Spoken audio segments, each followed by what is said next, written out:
اعوذ باللہ السمیع العلیم من الشیطان الرجیم بسم اللہ الرحمن الرحیم رب اشرح لی صدری ویسر لی امری واحلل عقدۃ من لسانی ویفقہوا قولی رب یسر ولا تعسر وتمم بالخیر وبک نستعین رب زدنی علما۔ السلام علیکم ورحمۃ اللہ وبرکاتہ۔ الحمدللہ ہم سورہ بقرہ کا ترجمہ و تفسیر کر رہے ہیں۔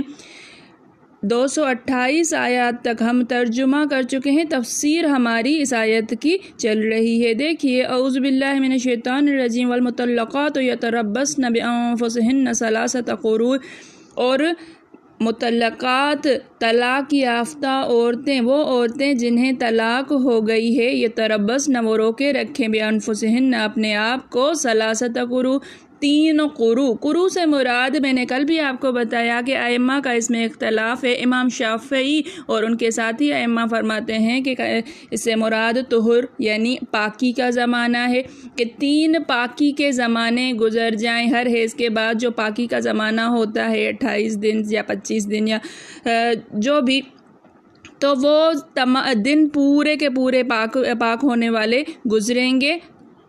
تین اس طرح کے طہر گزریں گے تو عدت پوری ہو جائے گی۔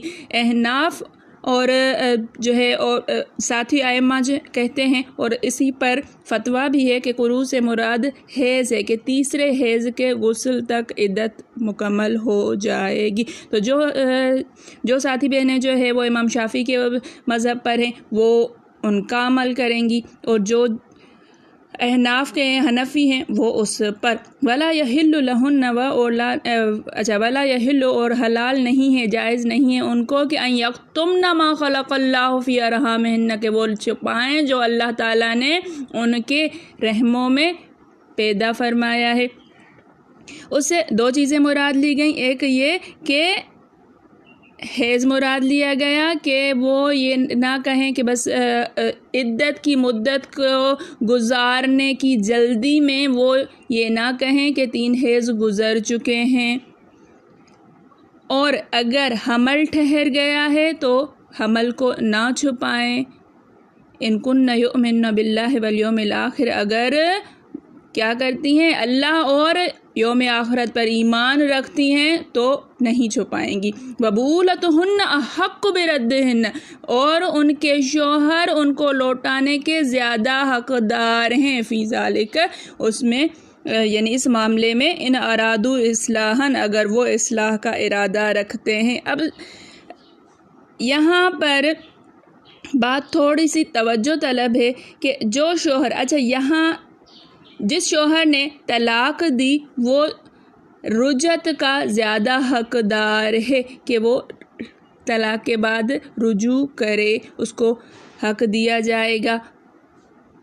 عورت کے خاندان والے بیچ میں نہیں آ جائیں گے کہ نہیں طلاق دے دی ہے، چھوڑ دیا ہے، اب تمہارے پاس نہیں آ جائے گا۔ یہ ہے پہلی اور دوسری طلاق کے بعد۔ تیسری طلاق کے بعد عورت بائنہ ہو جاتی ہے، اور بغیر کسی دوسرے شوہر کے نکاح میں جانے سے پہلے جو ہے وہ پہلے شوہر کی طرف لوٹ نہیں سکتی۔ یاد رہے کہ یہ آیت تب نازل ہوئی ہے جب اسلام میں تیسری طلاق کا حکم جاری نہیں ہوا تھا۔ ہر طلاق، جب بھی طلاق ہوتی تھی وہ طلاق رجعی ہوا کرتی تھی۔ 3 طلاقوں کے بعد بائنہ ہو جانا یہ بعد کے قوانین ہیں۔ یہ شریعت میں، اسلام میں بعد میں حکم نازل ہوا کہ 3 طلاق کے بعد عورت بائنہ ہو جائے گی۔ اس سے پہلے جب یہ والی آیت نازل ہوئی ہے تو بائنہ طلاق کا سوال ہی پیدا نہیں ہوتا تھا، ٹھیک ہے۔ وبولتہن احق بردہن، جو شوہر ہے اس کا جس نے طلاق دی ہے، اگر وہ اصلاح کا، اگر وہ نیک سلوک کا ارادہ رکھتا ہے، اس کا ارادہ اچھائی کا ہے، تو وہ زیادہ حقدار ہے کہ اپنی بیوی کو لوٹائے۔ وَلَهُنَّ مِثْلُ ذَلِكَ عَلَيْهِنَّ، اب دیکھیے کہ عورت کا بھی جو ہے وہ اپنے شوہر پر اتنا ہی حق ہے جتنا کہ ایک شوہر کا اپنی بیوی پر ہوا کرتا ہے۔ یہاں سے دیکھیے کہ اللہ تعالیٰ فرماتا ہے کہ جیسے ان عورتوں پر مردوں کے حقوق ہیں ویسے ہی ان عورتوں کے مردوں پر بھی حقوق ہیں۔ ہر ایک کو دوسرے کا پاس و لحاظ عمدگی سے رکھنا چاہیے۔ یہ نہیں ہے کہ صرف عورت ہی جو ہے وہ مرد کی ہر چیز سہے گی یا عورت پر ہی حقوق ہوا کرتے ہیں، نہیں، عورت کے بھی مرد پر اتنے ہی، شوہر پر اتنے ہی حقوق ہیں، برابری سرابری والا۔ لیکن یہاں پر بھی اللہ تعالیٰ نے اگلے جملے میں فرما دیا کہ مرد کا ایک درجہ زیادہ ہے۔ دیکھیے مسلم شریف میں حضرت جابر سے روایت ہے رضی اللہ تعالیٰ عنہ کہ رسول اللہ صلی اللہ علیہ وسلم نے حجۃ الوداع کے اپنے خطبہ میں فرمایا، لوگوں، عورتوں کے بارے میں اللہ سے ڈرتے رہو، تم نے اللہ کی امانت کہہ کر انہیں لیا ہے اور اللہ کے کلمہ سے ان کی شرمگاہوں کو اپنے لیے حلال کیا ہے۔ عورتوں پر تمہارا یہ حق ہے کہ وہ تمہارے فرش پر کسی ایسے کو نہ آنے دیں جس سے تم ناراض ہو، اگر وہ ایسا کریں گی تو انہیں مارو، لیکن مار ایسی نہ ہو کہ ظاہر ہو۔ ان کا تم پر یہ حق ہے کہ انہیں اپنی بساط کے مطابق کھلاؤ، پلاؤ، پہناؤ، اوڑھاؤ۔ ایک شخص نے حضور صلی اللہ علیہ وسلم سے دریافت کیا کہ ہماری عورتوں کے ہم پر کیا حق ہیں؟ آپ نے فرمایا، جب تم کھاؤ تو اسے بھی کھلاؤ، جب تم پہنو تو اسے بھی پہناؤ، اس کے منہ پر نہ مارو، اسے گالیاں نہ دو، اسے روٹھ کر اور کہیں نہ بھیج دو، ہاں گھر میں رکھو۔ اسی آیت کو پڑھ کر حضرت ابن عباس رضی اللہ تعالیٰ عنہ فرمایا کرتے تھے کہ میں پسند کرتا ہوں کہ اپنی بیوی کو خوش کرنے کے لیے بھی اپنی زینت کروں، جس طرح وہ مجھے خوش کرنے کے لیے اپنے بناؤ سنگھار کرتی ہے۔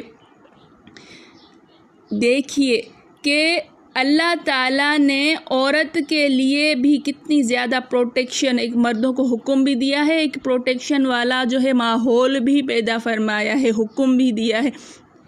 سب کو یہ تو یاد رہ گیا کہ اللہ تعالیٰ نے فرمایا ہے، نبی کریم صلی اللہ علیہ وسلم نے فرمایا عورت کو مارو، یہ مارو والا تو آ گیا، لیکن کس صورت میں یہ نہیں سمجھ میں آیا ان لوگوں کو۔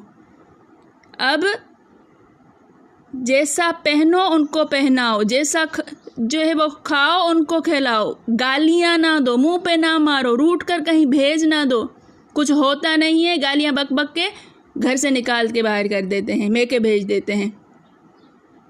یہ عورت کے حقوق ہیں جو نبی کریم صلی اللہ علیہ وسلم نے آخری جب نبی کریم صلی اللہ علیہ وسلم نصیحت فرمائی تھی تب بھی عورتوں کے بارے میں کہ یہ اللہ کی امانت ہے تمہارے پاس، اللہ کے نام کے ساتھ قسم کھا کر اللہ کی تم نے ان کو اپنایا ہے۔ پھر اب حضرت ابن عباس کہتے ہیں کہ جب میں پسند کرتا ہوں کہ اپنی بیوی کو خوش کرنے کے لیے اپنی بھی زینت کروں۔ ہمارے ہاں کیا ہوتا ہے، عورت تو بنی سنوری ان کو چاہیے ہوتی ہے، لیکن شوہر کے اندر سے بوئیں آ رہی ہوتی ہیں۔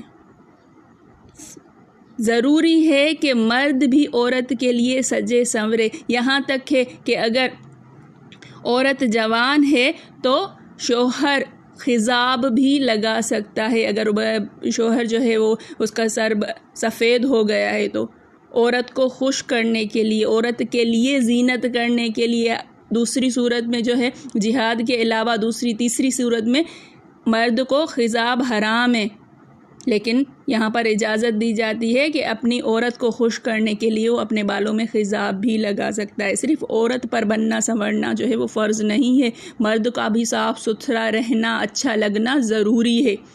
یہ ہے ہمارا اسلام۔